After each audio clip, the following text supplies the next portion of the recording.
At the time you went over to Nashville at 18, from what I understand, you were signed to a major label around the same time. And since then, you've been an independent artist. So obviously, these songwriting relationships you're making are for you. Like it's not Yeah. no one organizing them for you.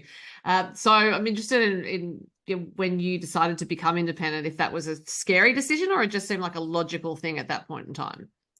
It definitely was scary, but I think also at the same time, because I was signed so young, I felt like my first two albums, they were with a major label, they weren't 100% me.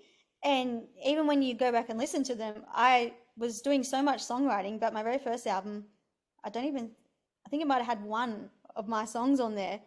And that wasn't my choice, but because I was young and naive, you just do what you think is right and until you eventually get your own voice. So it wasn't until after, I'd done my first two albums and I thought, okay, this isn't, I'm wanting to go in a different direction, and if that's not going to be supported, then I'm just going to go out and do it independently. And I feel like I finally, yeah, got to an age where I felt like I could voice my opinion and what I wanted something to sound like. So doing it independently, even though it was scary because you have no one else to fall back on when it's, Mhm. independent.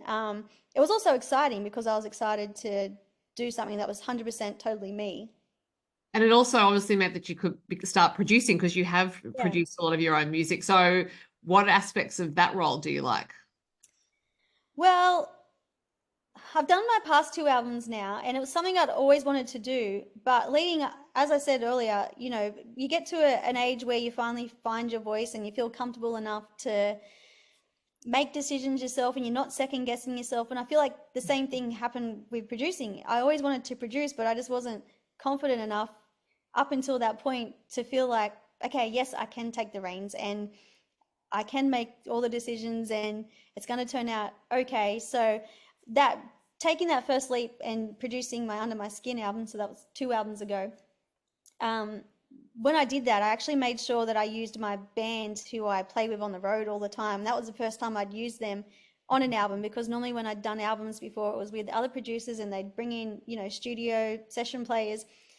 And of course, I always felt like it wasn't 100% me, because I feel like my band, who I've played with for so long, my guitarist Dan, who's a member of my new trio, he's been my guitarist for about 12 years now.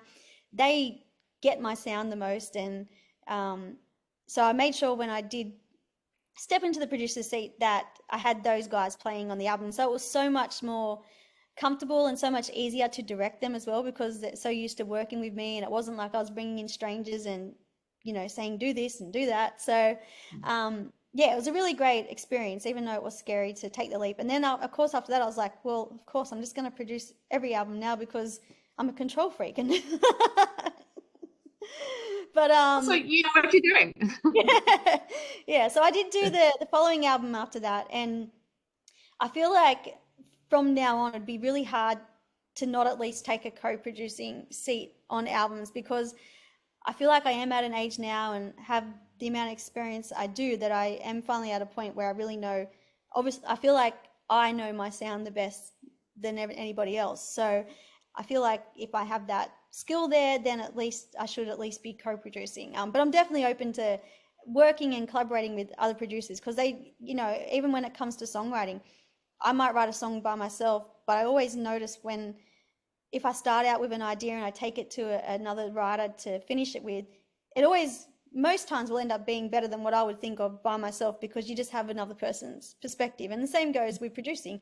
Having someone else to bounce ideas off is really great.